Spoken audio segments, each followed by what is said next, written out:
next, I'm going to talk about talismanic symbology and how it is used on our money. So this will be a very big part of this part of the lecture. This symbol is one of the most important symbols in all symbology. It is the most prominent symbol on our $1 bill. It is one of the most viewed symbols on earth.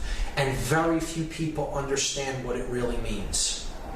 I'm going to break it completely down from top to bottom and go through each element and attempt to explain it as fully and as clearly as possible. This is the symbol of all the mystery traditions. Okay? Very simply, it is the symbol of all occultism. Of course, it is Egyptian in its thematic representation, and its symbolic representation. It is Egyptian, and there is a reason for that. We see the elements of the symbol being the words Anuit Coeptus at the top. Then we have a pyramid with its capstone missing. The capstone is cut off, so it is an incomplete pyramid. Atop the pyramid, as a two-dimensional slit in the sky, it could be seen, a two-dimensional opening or a rift in the sky. From behind that, we see an eye, and that eye is bathed in light. The pyramid is comprised of 13 courses of brick, the bottom of which has a date inscribed on it in Roman numerals, 9 Roman numerals. There is then a sash with the words Novus Ordo Seclorum written on it at the bottom. So we have to understand each element. Each element is here not by accident, it is there by design, and the makers of this sigil, because that's what this is. This is a sigil, which is comprised of many symbols. Put nothing on it by accident, and everything has a meaning in this. So let's start to break down the symbols one at a time. Anuit Coeptus is Latin. It means, Anuit means to favor or to look favorably upon. Coeptus is an enterprise, an undertaking, or a project, a work in progress, you could say. So, Anuit Coeptus means he favors, could mean she favors, it favors, our project. He favors our work. He favors our work in progress. Okay? So, he favors our work is a good translation. Novus Ordo Seclorum is often hotly contested as to its meaning. Novus means new, Ordo means order or way, and seclorum is the debated word. So I go to a Latin dictionary and I look up the word saeclorum, S-A-E-C-O-L-O-R-U-M. This is because people will say seclorum means of the ages. So I'm looking up the word saeclorum, and that means age, generation, people born at a time, race, present time, or age, century. So if this phrase said the new order of the ages, we should see an A in between that S and E there. It would say Novus Ordo Saeclorum, but it says Seclorum. So clearly that's not the definition. Many people will say that that's what it means. It does not mean of the ages. Okay? The word seclorum is put into a Latin dictionary, and then you see it is a word modification, a truncation. CL is derived from CUL. So an internal CL might be rendered by CUL, thus giving us seculorum. And seculum, seculi, is a noun that means world, universe, secular, temporal, earthly, or worldly affairs, cares, or temptation. So, clearly, I think this can be solved and agreed upon once and for all, so we don't have to hear this incorrect, connotatively incorrect translation, the new order of the ages. This phrase clearly says New World Order. And that's it. That's what it says. Let's lay this to rest once and for all. Okay? So, he favors our work, the New World Order. And you have an eye in the triangle looking out from another dimension of space into our realm. The light is pouring through the scene from that realm, and a pyramid is being built. So, he favors our work, the New World Order. Who favors the work? What is the work? And what is the New World Order?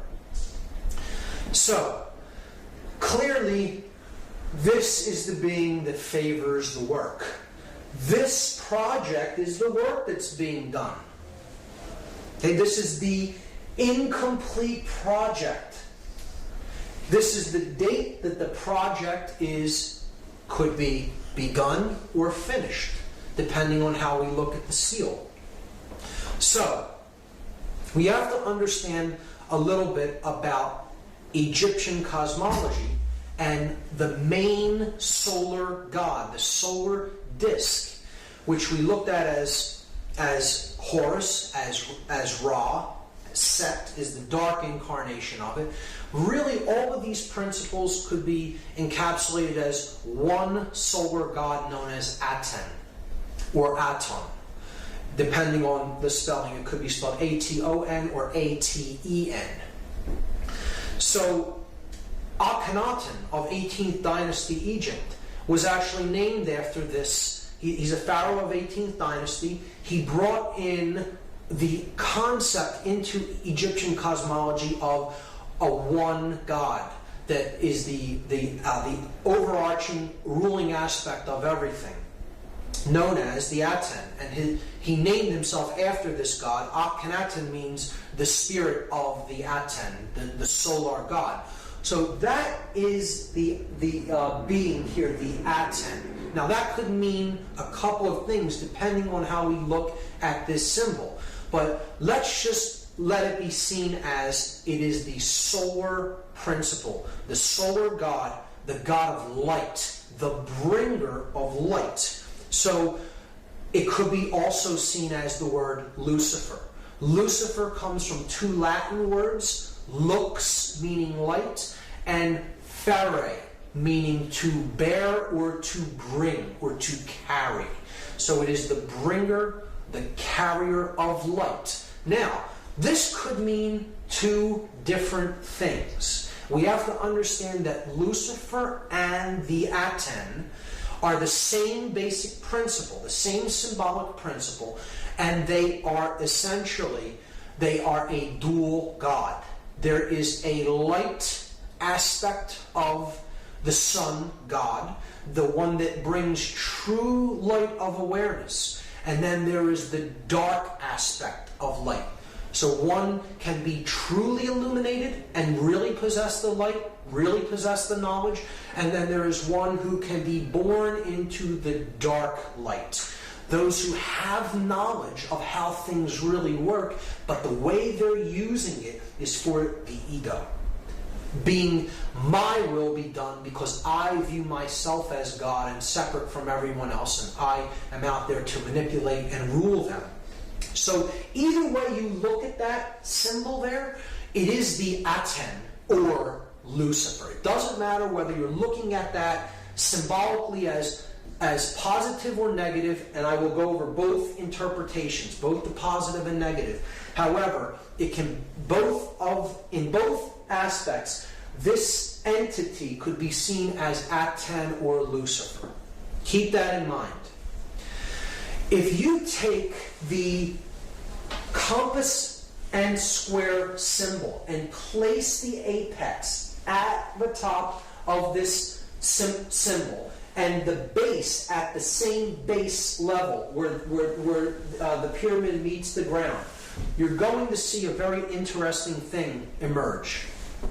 If we just trace the 5 points of the compasses and squares, the 2 compasses, the 2 edges of the square, and then the middle part that both share, the line of symmetry between them. So we go down the compass edges, and we see that the compass points point to 2 letters, the two end letters of this sash. Okay? N and M. N from Novus, M in Seclorum. Then we go up the place where the square is used to measure from, the inside edge of the square. And we see that that also points to two letters, and they are also both on the opposite edge of this phrase, annuit coeptus. So we have the A in annuit and the S in coeptus. And now we come down the horizontal axis of symmetry.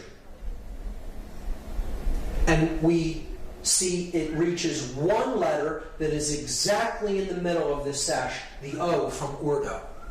These 5 letters, if rearranged, are an anagram for the word Mason, M-A-S-O-N. And this is the symbol of all masonry. It is the symbol of all builders. And who are the builders? We all are the builders. We are all collectively on this planet the co-creators of our collective experience. Whether we are doing that creation unconsciously or consciously creating our experience, we are the builders of this world. And this is what we've built it into, what we currently have right now. So, who are the builders? We are the builders. But there's 2 different types of masons. See, there are masons that build with stone. They build the pyramid upward. They're building with stone. If you connect these 5 symbols as they are connotatively used in this seal, they form an inverted, skewed pentagram. And an inverted, skewed pentagram, if you look into dark occultic symbology, is always used as a symbol of pacts. It's a symbol of pacts, of promises made, to be something to be fulfilled, to be delivered upon completion of something else. So again, we saw that these 4 arms represent the material world, depicted as the upward pointing pyramid, the brick, the physical object, and they are crushing the spirit, the 5th element, into the ground, burying it under the weight of the pyramid. See, the dark builders, the dark masons, those who are building toward a world of male domination, the blade. See, they're building with bricks. The bricks are people who are trapped in physical 5-sense reality and left brain prisonhood. They are those who can not change. They have one form and it's hardened. A brick was once malleable clay that could be shaped, molded, take different forms. It flows easily. Change comes easily to it. But when it is baked in the left brain, solar, male dominator consciousness, it becomes hard and immobile and immovable. It becomes a brick. And that's what the male dominator world is being built with. The bricks baked into one form. The unit form. Those in uniform cannot see what is. Not see. They cannot see. They are not sees. See? They are baked into one form, the brick. Okay? And they're being used as elements to build the blade world. And the blade world will be ruled by those who are in the light. They are the blade, the male dominator sorcerers. They have the light, but everyone else is in ignorance. And when you complete this structure, the light goes out from the scene. See, they're building the blade if you complete this structure in brick, they have all the light and the entire world is bathed in darkness. That in that symbol, the Aten or Lucifer represents the sorcerer, and he is completely trapped in ego. The ego-bound consciousness. It's the I in the triangle. I am God, the sorcerer says to the world. And I will make everyone in this world and the entire world in my own image and likeness. But I will have all the light, and the light will be blocked out to those in ignorance and in one form. And the male dominator world will be born into existence, and it will bathe the world forever in darkness. That's the negative connotation of this symbol. See, you'll notice it's the blade without the chalice. See, these other 3 points make the chalice, but it's gone, it's ghosted. Just like it's been ghosted through human sacrifice, through the cremation of care. Right? It's been ghosted through the removal of the sacred feminine from the Trinity, and through not caring about what goes on in the world.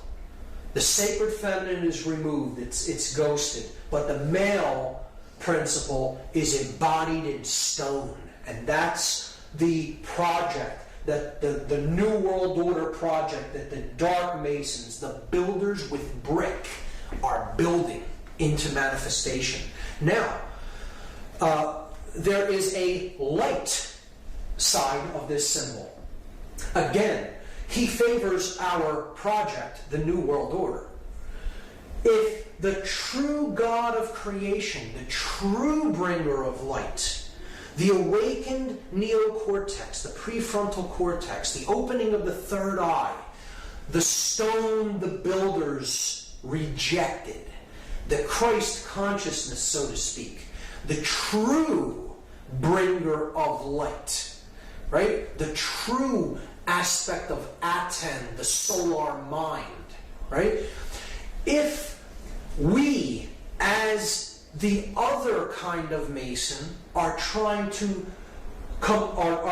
do the work that he favors, the true bringer of light, the true God of creation, and create the positive New World Order, our job as the builders of this project is to remove the brick from the top down, a little at a time, from those who we can help to work, smaller groups, gradually removing and helping people to change in larger and larger and larger groups. And if that pyramid is razed to the ground, is removed from the scene, there's nothing to block out that light of creation.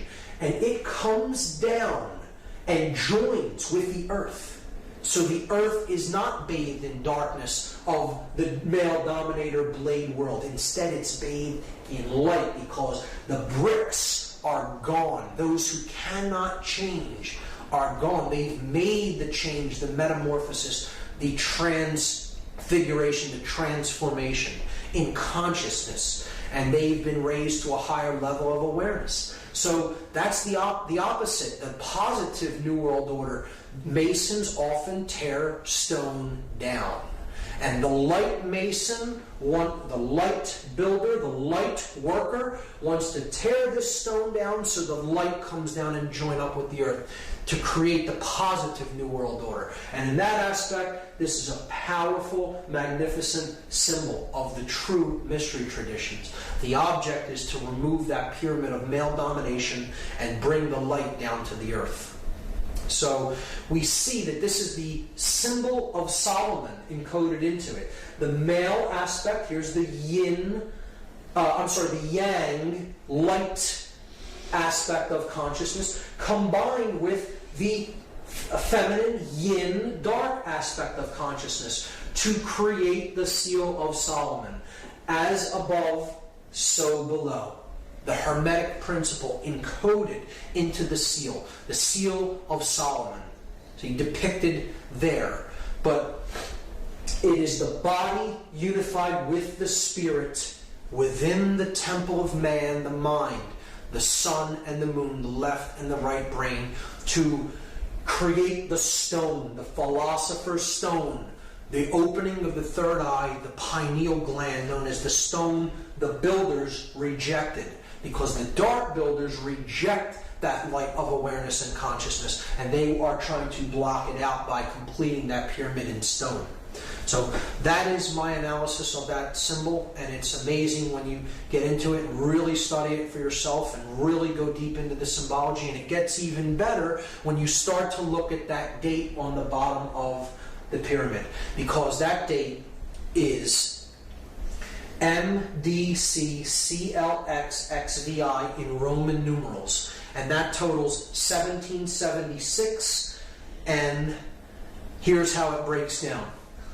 This is a chart of the letters and their corresponding numerical values. So if you just do the math, M is 1000, D is 500, C is 100, you have it twice there, so you're up to 1700. L is 50, that's 1750. X is 10, which you have twice, so that's 1770. V is 5, that's 1775. And I is 1, 1776. So what we're going to do now is something called gematria. It is Kabbalistic numerology. It's an occultic form of numerology, and it's very simple. It is simple addition or counting of these numbers. And we can combine them in different ways depending on which numerals we add together. And we understand that all of the added values are identical, and they mean the same thing in occultic numerology. So 1776 is the number that we get when we add these Roman numeral values together. And what we are going to do in this example is we're just going to take the 1 and add it to the 6 and leave these two 7s. So we get 777. And anyone familiar with Judaism or Kabbalah may know that that is a symbol of God. It's a number that represents the trinity of consciousness in its perfect form. The 777 is the aspect of the divine in man. It is thought, emotion, and action, the three aspects of our consciousness, having reached the place of the gods, the 7 entities of the skies, the sun, the moon, Mercury, Venus, Mars, Jupiter, and Saturn. The 7 gods that can be seen with the ancient world. A representation of the 7 chakras of energy in the body. So 7 is a symbol of completion, perfection, and God. It tripled is a representation of God. So if we add the 3 7s together, it totals 21. And 2 plus 1, this is the parents and the child. The father and mother, the creator God and the sacred feminine, and the divine child. And then that totals 3. 2 plus 1 is 3. So all of these values can be seen as identical, or they mean the same thing. They are numbers that represent God, or completion, perfection. The divine has been awakened and realized. So they can be used interchangeably in systems of occultism. And again, 3 being the number of unity, of unification of thought, emotion, and action, the triune being, the 3-in-1 God, right? The Trinity. So, what I'm going to do in this study of gematria is I'm going to take these letters, because gematria is a combination of geometry and mathematics. Geometry, earth, the measure of things, the measure of the earth, the mother, right? And matria, mathematics, the mother science, after Ma'at from Egypt, the mother goddess. So gematria is a combination of geometry and mathematics. So we have all the elements in place. We have the math aspect is covered by the Roman numerals that represent value or mathematics, and we have the shape that's given by the triangle shape or the pyramid shape. So we're just going to combine the two by taking, we have 9 letters and we're given a shape that has three vertices. So we're just going to duplicate the shape 3 times and we're going to place the letters at the vertices of the shape. So we'll start with M and put it at the top of the first triangle, and then D, C at the base, and then repeat it 3 times. M, D, C, C, L, X, X, V, I. And now we're going to substitute the numerical values for the Roman numerals. So we get this. We get 1,000, 500, 100. 100, 50, 10, 10, 5, 1. So you see a pattern emerge there. At the top of the pyramid, in every example, we see a clear pattern. 1,110. Now, in mathematics, those are known as powers of 10, or powers of 10. At 10. Powers of at 10. At the top of the pyramid. Because at 10, no matter how you look at it, is at the top of the pyramid. This is a play on words that works out in the English language, and it is not an accident. These are perfect numbers of base 10 numerology, base 10 mathematics. And the powers of a 10, the powers of at 10, are indeed at the top of the pyramid. At the bottom of the pyramid, we have 500, 100, 50, 10, 5, and 1. If we add those for each base, we have 600 at the base here and 1,000 at the top. 60 at the base here, 100 at the top. 6 at the base here, and 10 at the top. We can then simply remove all the zeros because zeros don't add to anything in gematria. So they can be removed. So we see that it simply boils down to this. 1's at the top, 6's at the bottom. And now we can combine them into one pyramid. And you have at the top 1, 1, 1, where the 3 pillars, the 3 aspects of consciousness, thought, emotion, and action, the 3 pillars of Freemasonry. At the bottom, 666, 666, the number of beast or base consciousness. And noticing that 3 correlates to 777, because if you add 777, you get 21. If you add 2 plus 1, you get 3. So 777 and 3 are identical. So you could simply substitute 777 for anything that totals 3. Like 1 plus 1 plus 1. 1 plus 1 plus 1 is 3, so we could simply put 777 up there and substitute for 111. They're identical because they both add to 3. So we have God at the top, the light, the beast or base consciousness of illusion and identification with the physical world at the bottom of the pyramid, captured in stone, in one form that cannot change. Illusion, ego identification.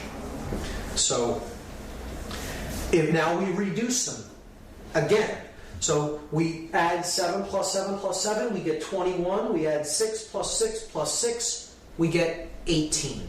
And this is what is meant by counting the number of the beast. That's what we're in the process of doing.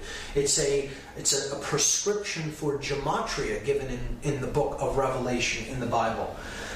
We add 21, and of course, as we saw, that totals 3, the number of God, and 18, 1 plus 8 totals 9, the number of ego and illusion.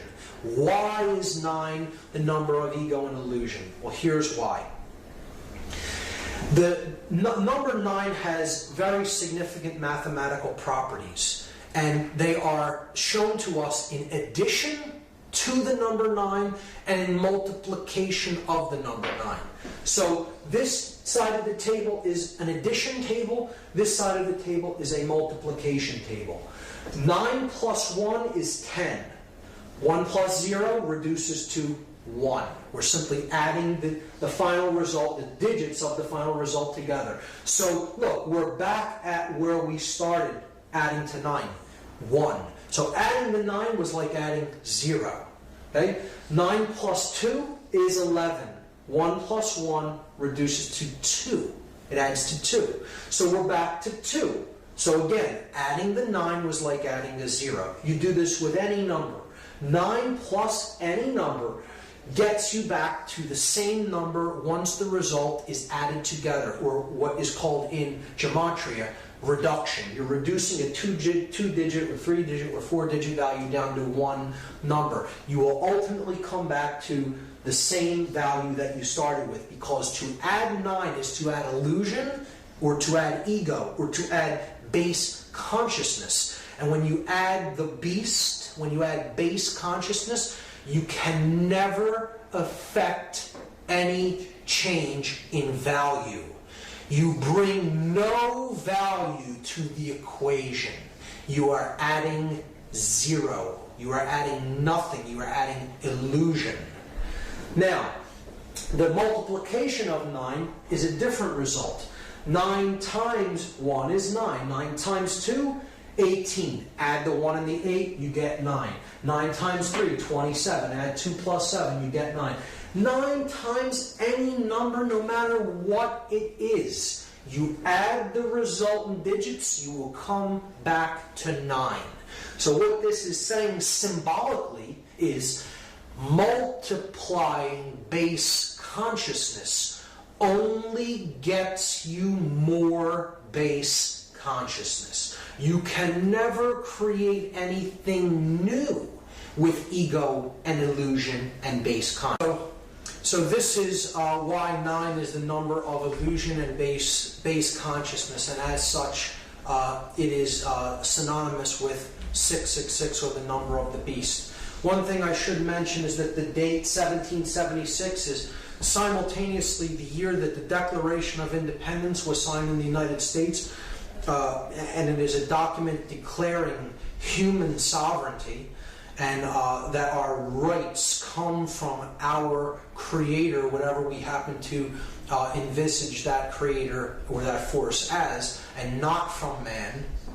But it also is the date of the birth of the Bavarian Illuminati order, and that happened on May 1st, 1776, which is a Luciferian dark occultic Sabbath known as Walpurgisnacht. May 1st, May Day of 1776 is when the official Bavarian Illuminati, the Order of the Illuminated, came into being. So there's a dualism even inherent in that date. You can look at the Dark New World Order building upward from 1776 in earnest, from the time when this dark occultic order came into manifestation, and the object of the light New World Order, to bring the light down by removing the bricks and getting back to the understanding of personal sovereignty as encoded in the Declaration of Independence. When we look at it, we see that these two numbers, 777 representing God or completion or perfection, and 666 representing illusion or base consciousness, they total 9 and 3, and that brings us to the occultic number 93. To go from the illusion to the real, to go from the illusion to the true source of power, to go from base consciousness to divine consciousness or compassion. And that is the process of going from the 9 to the 3, because the 9 drops away, it's illusion. 9 plus 3 is 12. 1 plus 2 goes back to 3. So the 9 falls away, being illusion. To go from the 9 to the 3, and this is a number that represents willpower.